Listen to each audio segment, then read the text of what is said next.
All right. Do we have let's see here. I think we might have people in. I wasn't seeing them admitted, but I'm getting a message saying that they're here. So welcome attendees. Justice, great to see you and get to spend this time having the discussion. I'd love for each of us to go through. Justice, you kick off with an introduction about yourself. Great. Seyka, Brian, great to be back here talking about talent and capital. My name is Justus Kilian. I'm a partner at Space Capital. We invest in space-based infrastructure and the applications of that technology. We focus at seed stage and write checks anywhere from 500,000 to 4 million. So there's a deep link between capital and investing and the need to find really great talent. So that's why I love these conversations. Fabulous. Thank you, Brian. Yeah, my background's in aerospace engineering, got my bachelor's and master's in aerospace from Michigan, worked at SpaceX primarily as a propulsion engineer, working on Merlin. And then after an early stage startup stop at in the Bay Area, I moved into founding AdAstra with Seyka. So what we do is we partner with early stage space and also clean tech and defense startups and help them find and fill their most difficult, highly technical and executive leadership positions. We also partner with some of these companies in advising. Fabulous. And Brian said most of what I'm working on already. My background is in talent acquisition. I started in the American manufacturing side of things, working with CNC machines, and then worked both internal and external to organizations, early stage startups, and legacy companies before starting at Astra. And I'm also a pilot, so I've got a smidge of the technical piece, the two. So I'd love for us to launch in. Justice, would you talk to us a little bit about what you've seen in the market so far as we're wrapping Q3 is wrapped? What can you share with us about that? Yeah, so let's just touch a little bit, like sort of set the stage with capital flows because you need capital to go out and hire. So it's good to sort of reflect back on Q3. There are a couple things that continue to sort of plague the venture market, and they may not be obvious. The first one is that interest rates have been really high, historically high. We haven't had this level of interest rates in over 20 years, and so in that environment, investors choose to take less risk. Venture capital startups, that's high risk. And so there's just been, in the way investors allocate money, there's been less money available in total to support venture capital. Recently, the Fed, who sets the interest rates, made a pretty significant cut. They lowered it by 50 basis points, and that will have impact on venture capital. It will take some time to flow through, but that will mean more money is invested in venture capital, and likely valuations will start to appreciate from where they've been pretty stable. The other major thing that's impacting the market is just a lack of liquidity. So companies that have built great foundations that are wanting to IPO or be acquired through some large acquisition, it's been a risk-off environment. And so it hasn't been a great market for these new companies to sort of list, or we've seen a lot of acquisitions, but not paying high prices for them. So again, lowering that interest rate could create and incentivize more of a risk-taking environment, and that's been also holding investors back. So we're seeing early positive shifts into a more risk-tolerant environment. And that's really important. So looking specifically at space and infrastructure, we saw about $2 billion invested in the last quarter. There were some really interesting companies. In Europe, there was ISAR building a launch company. And then on the US side, we had Muon Space that raised a large round. And then so those are like launch and satellites, pretty well sort of established industries. But then you had Impulse Space, which is doing more on-orbit logistics, and Astroforge, which is trying to build sort of deep space satellites and potentially asteroid mining. And so, big rounds in some of those more frontier areas. So indication that there's, willingness from a lot of investors to take more risk, which is, I think, really great. So I think that's really positive. The other thing that I'll mention is we have seen investment, while less than it had been in the really frothy times of 2021. 2022, 2023, 2024 has been pretty stable at this like infrastructure hardware level. And that's actually really positive because SpaceX hasn't been going out and raising equity since 2022. So that means other companies are sort of stepping in and raising that capital where SpaceX is not needed to raise that capital. So I think that has kept markets pretty tight. I think that there's a battle out there for really great talent. And, would love to hear from Brian and Seyka what you're seeing. Yeah, first, I have a quick question about when SpaceX's impact on them raising capital. It's since you mentioned they haven't done it since 2022, how does that tend to impact the other companies fighting for capital? Is the money that like goes into SpaceX, would that likely to be deployed to these other smaller, earlier stage companies, or is it kind of different pots of money? What are your expectations or thesis there? Well, just at a very simple level, the fact that like each quarter we're seeing consistent amounts without SpaceX going out and raising 500 million or $1 billion means that somebody else is raising that money, right? So for it to stay consistent, somebody else needs to. In terms of early stage companies, it's not going to be a direct trade-off in that a SpaceX investor that is not able to put more equity in is now going to just, directly put that into other space companies, right? They're going to go out and just look for other compelling opportunities. But I think one interesting proof point is Sequoia. They're a very well-recognized firm. One of their big investments has been SpaceX. They invested a little bit later into the company, but they put a lot of money in. And they recently did their first space investment since then. So it's a company out of El Segundo called Reflect. And they're trying to reflect sunlight from space to make it on demand as something you could buy. So pretty interesting, good TechCrunch article if you're curious about that story. So it's not one for one, but there is companies raising that capital to fill the gap. Very, very cool. And then, yeah, Seika, what do you want to summarize for folks what we've been seeing on our end in the last month or so? Yeah, it leads into actually another question for Justus here. So really interesting things that we've been seeing. Our work tends to be quite cyclical. We can predict nearly to the week what is going to be happening in terms of flow of candidates. For the past 5 years, it's been quite consistent, save very unique things like COVID, right, which slam the brakes on, and then we saw a flow come shortly after. But there's a pretty predictable flow that happens, and this year's been really different. So one of the things that's interesting is typically Q1, Q2 are really busy for us. We're filled to the gills, we're running a wait list, and a lot of people need to hire great people, and a lot is moving.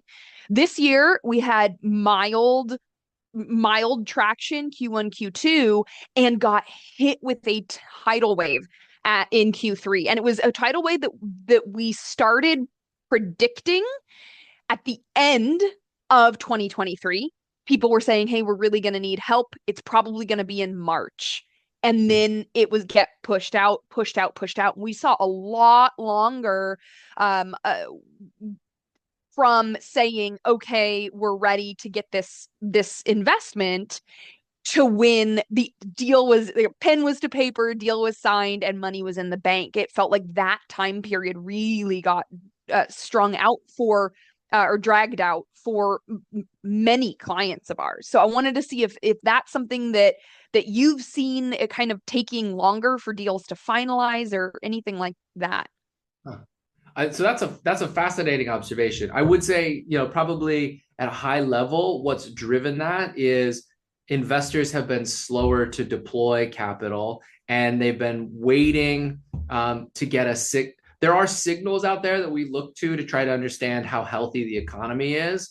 And a very important signal is the yield curve. And when the yield curve for Treasury is inverted, historically, that's been 100% accurate in predicting a recession. And so a lot of people have been sort of in this state of disbelief that the economy is very healthy. Although many indicators say it is, they're sort of like still very fearful that it's not healthy. And so I think VCs have sort of been patient and waited to deploy the limited amount of capital that we have into new companies.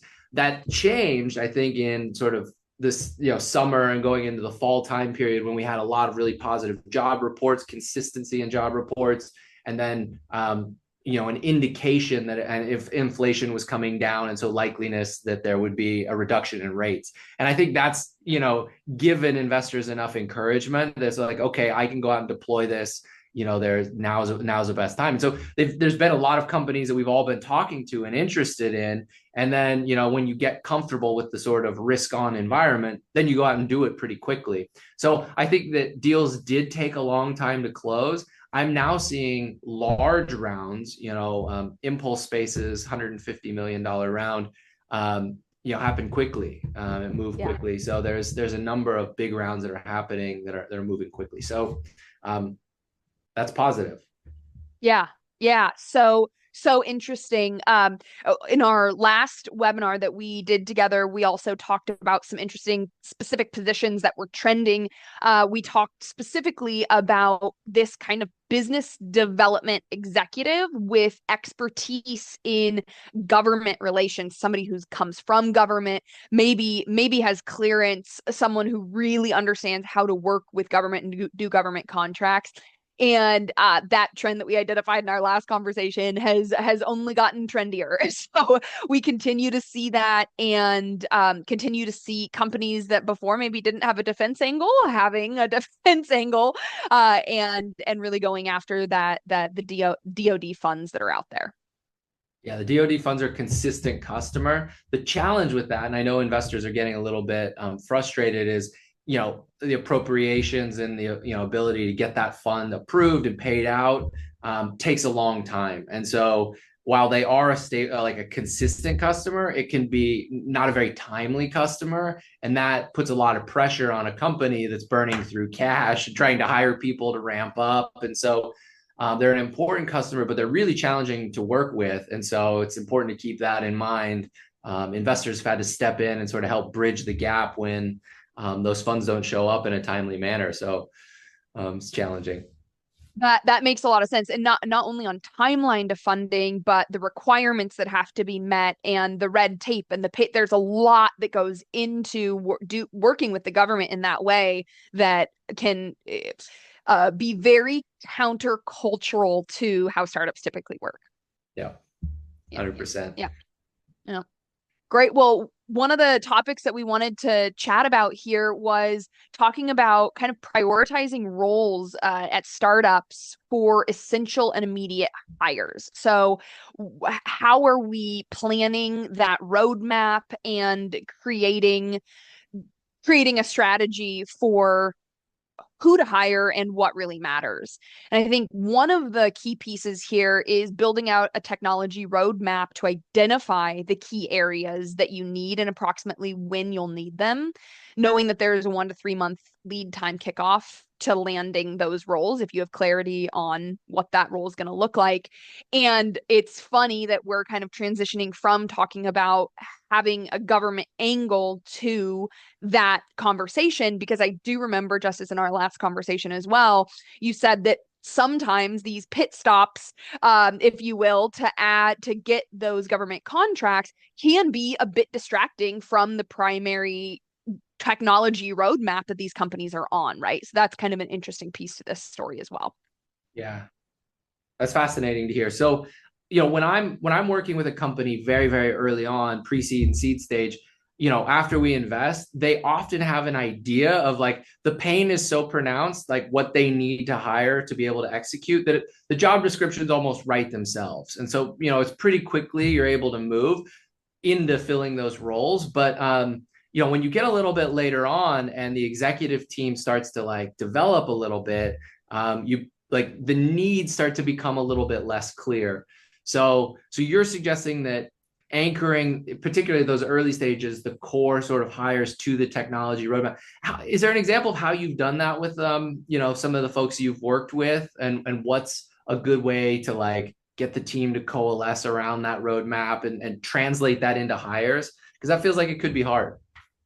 Well, yeah, a lot of it is exactly what you're talking about in those early stages, right? You go, where are we going? By when do we want to get there? Right. Times might slip, right? But right now we can say, hey, this is what we're looking for. We need to meet these goals by this time. And the job descriptions become pretty dang clear when you've got the small team aiming for very specific goals. I agree completely that once a team gets a bit broader, you've got multiple goals, you're managing different teams. Now it's more nuanced, and finding the exact right people to fit those roles is a bit more complicated.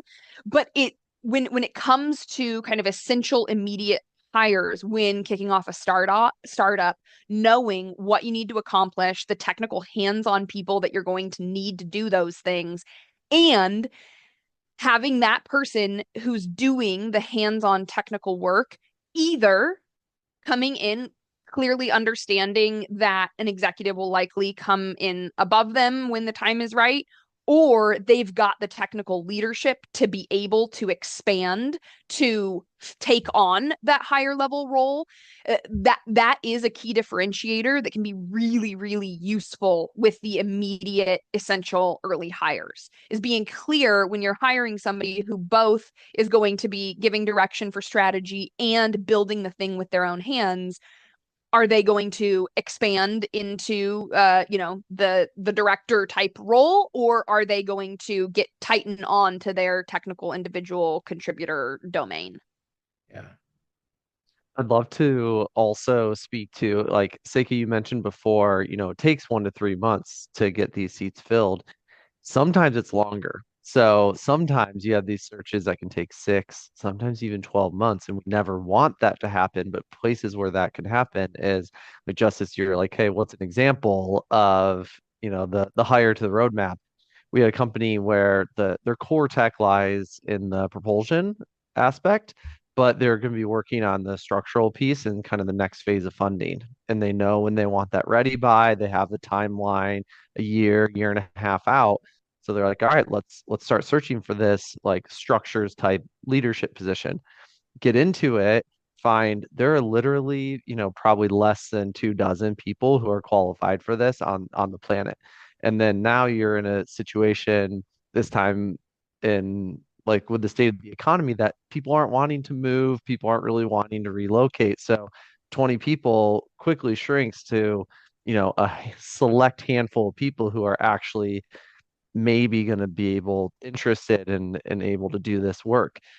The timing of being able to place those people is like very tricky. And so you can't just count on that to happen quickly, and we need some time for the stars to align. And so if you're in a situation where you're going to need a very specific person and a really, really high bar and a specific skill set in 1, 2 years, and you need them to be working. Sorry, they're going to need to complete some objectives in 1 to 2 years, but they need like a year to work on it. Like we need to start looking for that person now because they might not be available now, and we might need some time to nurture that relationship and wait till the timing is right. I've heard it said, in software land, you're looking for that 10x engineer. In deep tech and hardware, it's, they're sort of like the N of one. You got to find them, build that relationship. There's probably only one person in the world that can really do this. And if you get them, right, that's a real moat for the company. So it can take really long timelines to be able to lock that in. But if you do get it, it really changes your trajectory. I'd be interested to sort of like dig into this idea of, you hear this word, high quality or, top talent thrown around a lot. Everybody's out there looking for really great people. So you have your hiring roadmap. You want to bring in the best. You're telling your investors you're bringing in the best. How do you define like what is top talent And how do you find it? So there's a portion that really depends a lot on the company and the team that these people are going to be working with. Um, and I think that's really worth talking about. There's another portion that doesn't depend as much, and that has to do with a unique combination of skills that don't come together in the same package as often, right? It's a unique combination. People have lots of strengths, people have weaknesses, but when I think of top talent, I'm thinking of somebody who is able to the roles that we work on are highly technical, right? So that this may not be super relevant for other organizations, but the work that we do, we're looking for people who are exceptional at the technical work that they do. That means that the people who have worked with them say they're really good at what they create, right? They can go through technical interviews with other technical experts and come out really with high scores. It's clear that they understand their technical domain, and they also are able to have the communication skills and emotional intelligence that allow them to move swiftly to create trust and have a high degree of communication with their teammates so that they're able to transfer that technical knowledge and move quickly across multiple domains as it's required in the startups that we work with. You can have somebody who's incredibly technically skilled and that technical intelligence is wonderful, but if they're not able to communicate that and to build the relationships in order to communicate that across a really agile, fast-moving team, it can slow the whole organization down very quickly. So that's a unique combination that we are looking for when we talk about top talent, right? And that includes things like the humility to be able to say when they don't know things, so that they're not causing problems and slowing an organization down. That requires some degree of confidence and experience and, a personality profile that allows them to be that way. Yeah. And then there's the it depends part, which has to do with like what is the culture of this organization that we're hiring for. And I think we've talked about this before. Stop me if I have. But an example that I like to use for this is top talent for one organization. Let's say when they get into, a leadership meeting and they're talking about some complex issue that they're having, that leadership team likes to be very direct. Maybe they use the term brutally direct, right? And that's how they operate really well. They're cutting to the core of the problem. They're using bold language. Maybe people are standing up and gesturing a lot in meetings. Somebody who's going to fit really well into that organization. And not that we can't make accommodations or we can't adjust for different cultural types, but if we have somebody who is they much prefer a calmer, more gentler approach. There may be a clash in high intensity meetings where we need people to be moving fast and communicating in a smooth method. There may be a clash there, and we need to watch out for that so that we are hiring top talent for the organization that we're looking at and making adjustments as needed within the communication styles of people that are working together. Yeah, and a couple other indicators for what like top talent can look like in my opinion, and these are averages, right? These are typical. There are always exceptions to this, but if someone has been successful at successful companies and seen consistent or rapid promotions in organizations that are achieving their milestones and are generally well respected, there's a very good probability that that person's very good at what they do, right? If someone has not gotten a lot of promotions, not seen a lot of upward growth, and is largely in organizations that maybe haven't been as successful or as reputable, that person is less likely to come into your organization and really raise the bar. Because the reality is that you want to be hiring people that raise the talent at your own company, right? And so you want to be hiring people that are better than the average talent on your current team. And that's a way of identifying these people, is what did they do at their other teams, right? If they got those promotions, they were probably outperforming their other teammates and raising the talent at that company. And if they were at a company that's well respected for talent and getting things done, again, you're now validating their likely skills. So how do you think about candidates that come from outside of like the specific industry segment? SpaceX has been really great at this, particularly early on, that they intentionally sought to hire people from different industry backgrounds that could come in and sort of bring a bit of a fresh perspective. But how do you think about evaluating those candidates coming from, outside of traditional deep tech, or if they're in academia, or if they've been at some of the big legacy organizations? Wow. Yeah, there's a lot in here that we can go after. I think that in a very early stage company, you likely have one person owning a pretty large domain. And you probably want that person to have done it in a pretty similar environment so that you can trust them to go own that thing and do it well.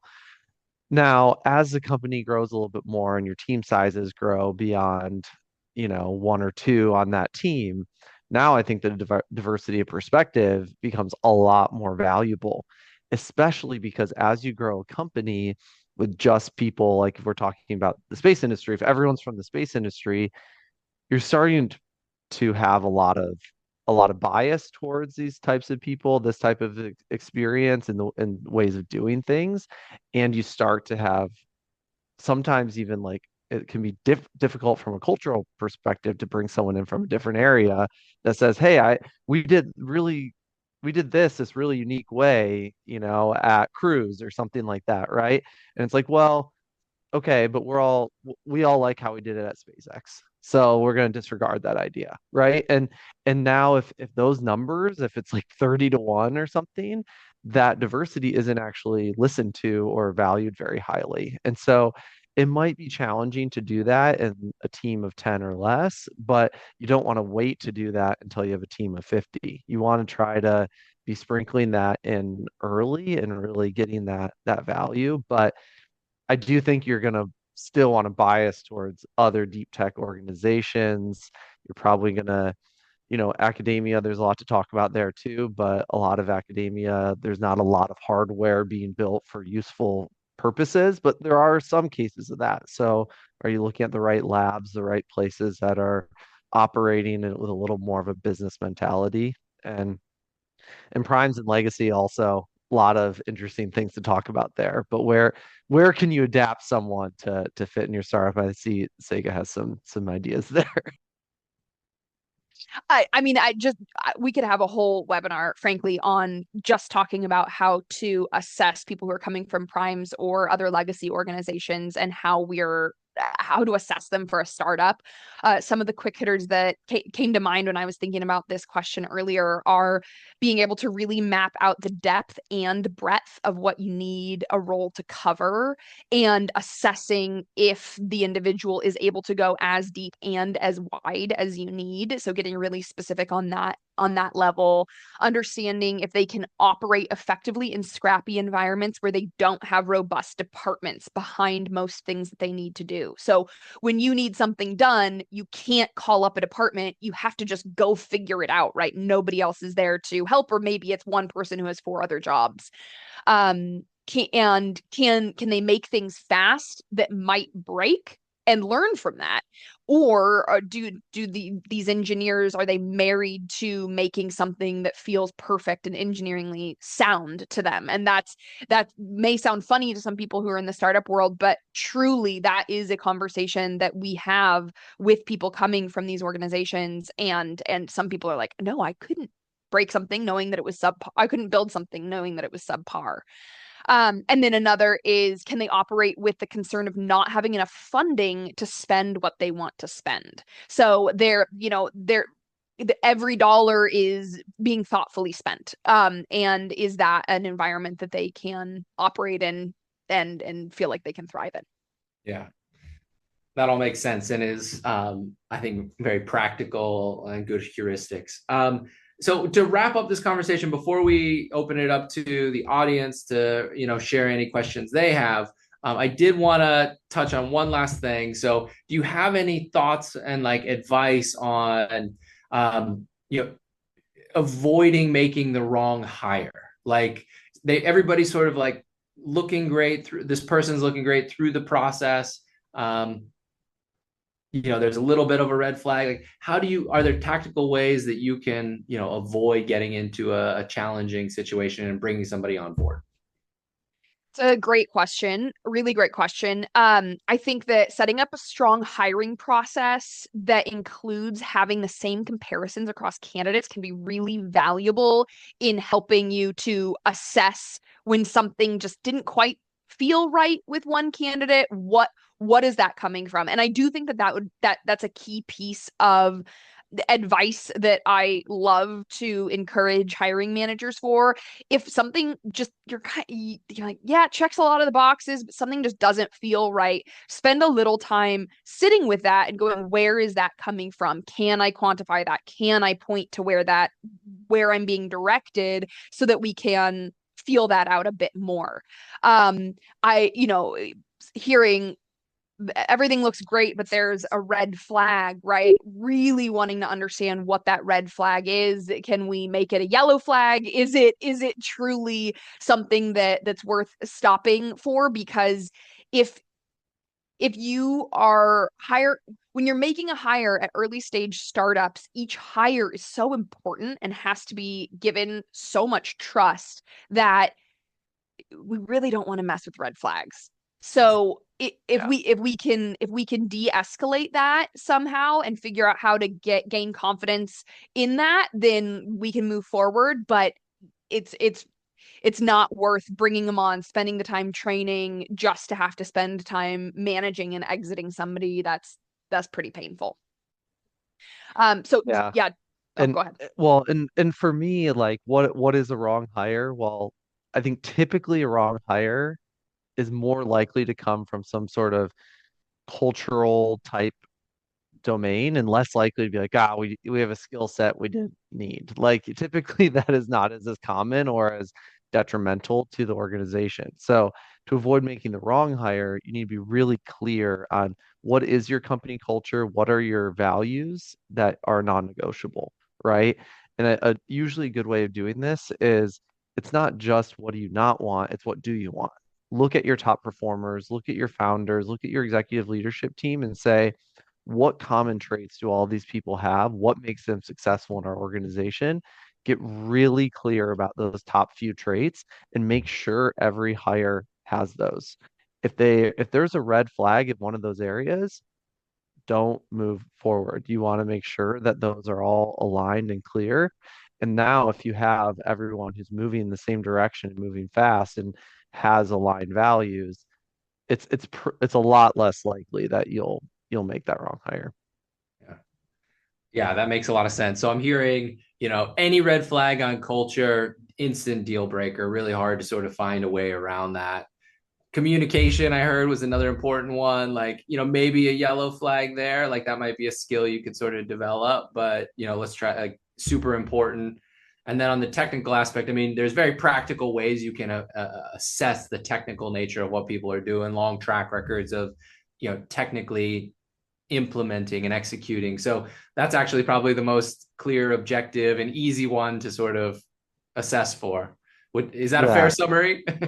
I think so. Yes, thank you. I think just to add a little more color to like the cultural side and the red flag and is people like to DQ people for culture, but sometimes it's like a feeling or like there's not a very great reason for it there. And so like that's why I wanted to really highlight like get clear about what those key culture pieces are first. Don't have some arbitrary culture pass fail thing that is changes from interviewer to interviewer. Have a lot of clarity and alignment on your team about what the culture is so that you're only DQing people for culture for like very clear reasons. I think culture is such a big one. We could talk, that would be, many conversations, but just to state what your cultural priorities are, can sort of miss the mark. Like you have to observe what you actually do on a day-to-day basis, Yes. particularly your CEO and the executive team. And if there's an inconsistency there, you could make a great hire and lose them pretty quickly. So you need to be doing what you say you're recruiting for. So maybe with that we should hit pause and sort of open it up. We've got about 8-10 minutes left.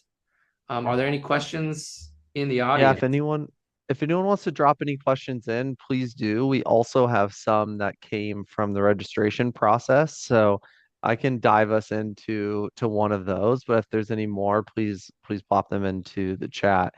I like this one. When do you bring product management and your first product leader into your organization? I think this is a really interesting one. I'll kick it off and I can share some of my thoughts too if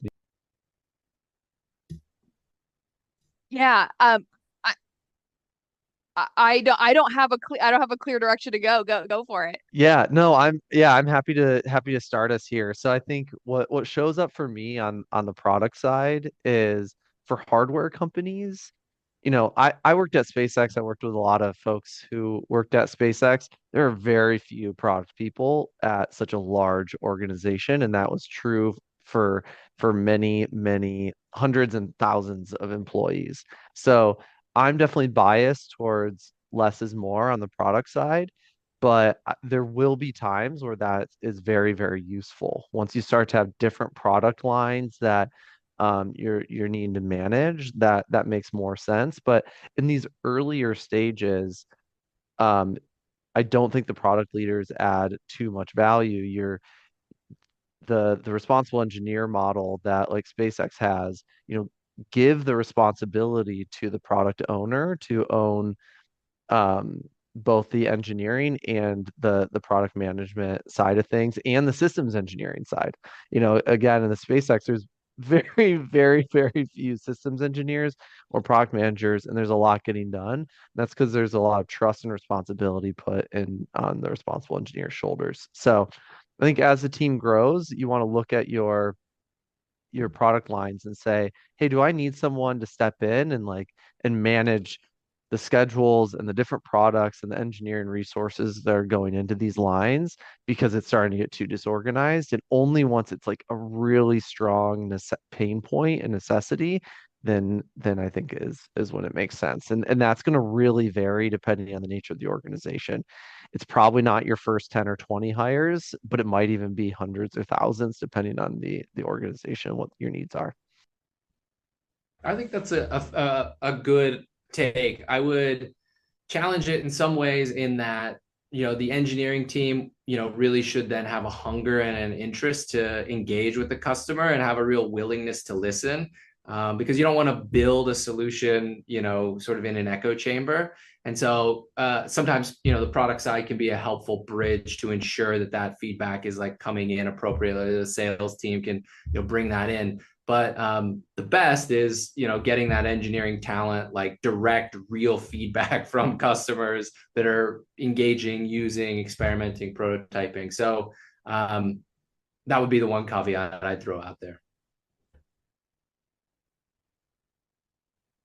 I also wanted to come back to the topic we were talking about right before we closed it out. I'm like just itching to land this last piece on avoiding making the wrong hire when it comes to technical interviews.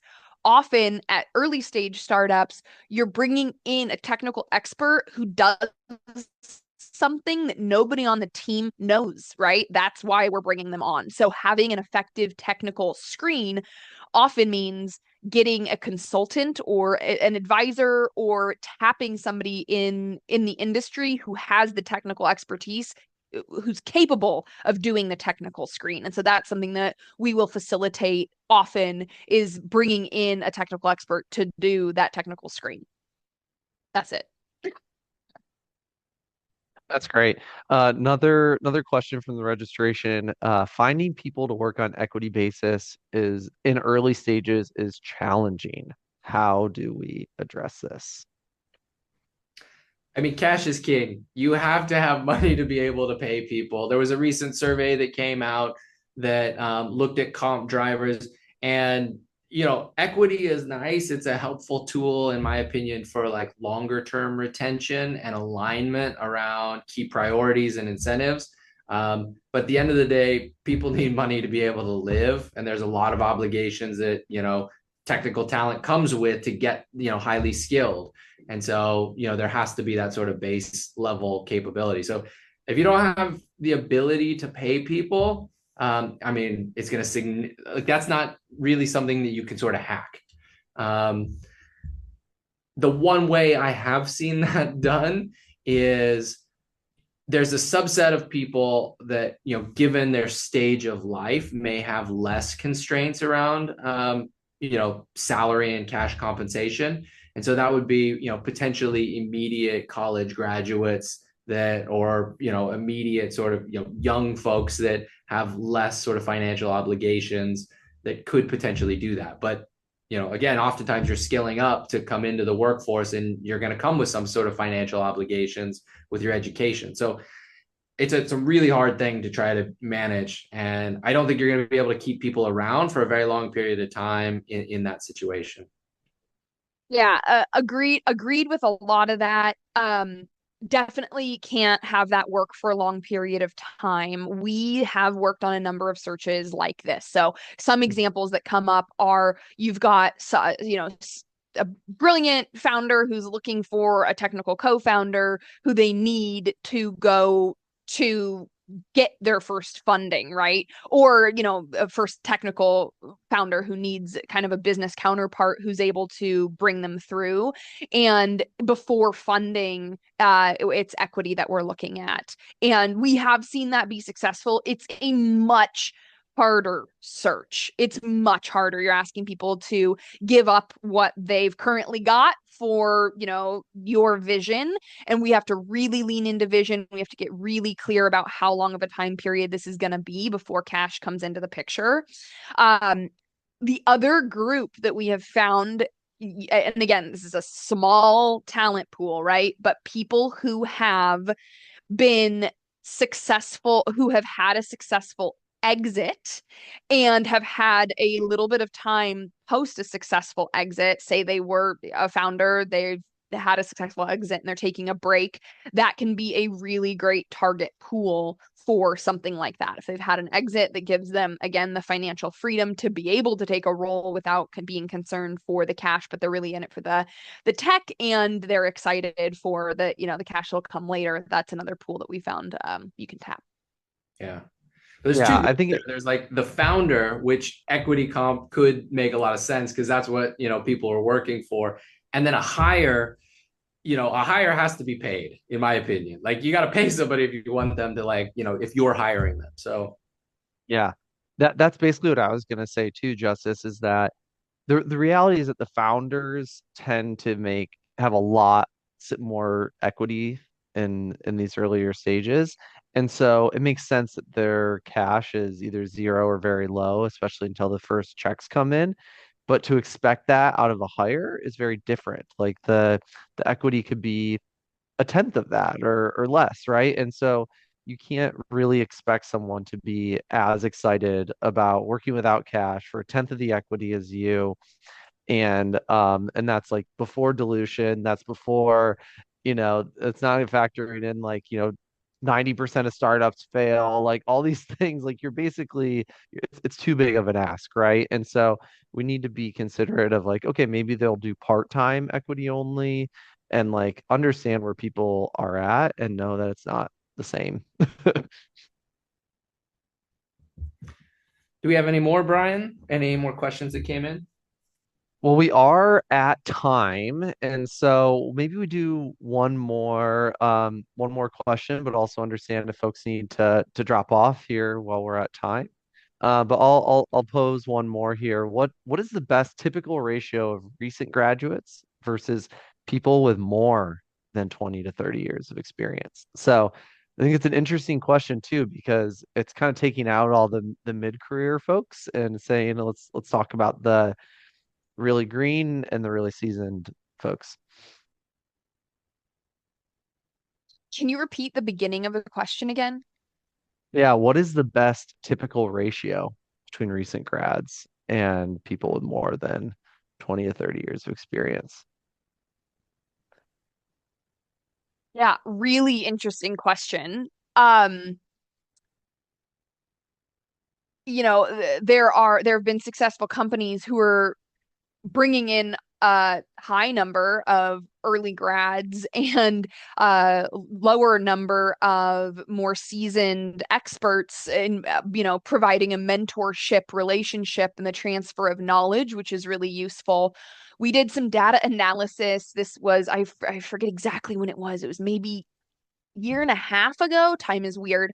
But I think it was about a year and a half ago, we did a report on firmware engineers, and we had a really solid database of top talent, worked at impressive startups. They had safety critical, high reliability experience. Everybody and their mom at the time needed firmware engineers. We wanted to understand what their compensation looked like. And we found that the later career people were actually asking for significantly less money than early and mid-career individuals, that some of their compensation had kind of, grown incrementally over the years and maybe hadn't realized how much their skill set had jumped in value across the board. And so we found that, wow, there's this really interesting piece of data that you can actually get a lot more experienced, seasoned individuals for significantly less funds. So it depends on what we're looking at and what the team's comprised of and what our goals are. It's also interesting to note that some of the technology that we're looking for experts in, that technology hasn't always been around for 20 or 30 years. It has happened to us before that we get a job description that's asking for a really specific skill set, and that person has, 10 years of that experience, and you go, this technology hasn't been around for 10 years. That's not possible, right? So, yeah, I think there's a lot to talk about. I've got more questions than I have answers on this one. I might just throw one thing out. Just working with founders, I've seen them, season. So at a high level, seasoned founders, 40 plus years, 20 plus years of business experience, tend to have more successful outcomes. So there's a lower probability of failure, or the upside tends to be a little bit higher with them as founders. Now, that said, you get a ton of founders at all different stages. And what I see is they tend to recruit sort of within their age bracket. So, 40 plus, they're going to hire people that are a little bit more senior. We recently invested in a very young startup. They have a couple really important hires to fill. I could, share with them some great seasoned candidates to augment the team. But what they want to work with is other, recent grads at their same level, so that's how they're going to make their first key hire. So I guess a better question would be, or a next question would be, how does that impact the success if you hire people, similar to you? But maybe that's for another time. So shall we wrap it up? I think that's a good idea. I think that's great. Thank you everybody for joining us here. It was a great conversation. Thank you, Justus. Thank you, Seyka. And yeah, we'll have to do this again sometime. Thank you. Have a great rest of your day, everyone. Bye.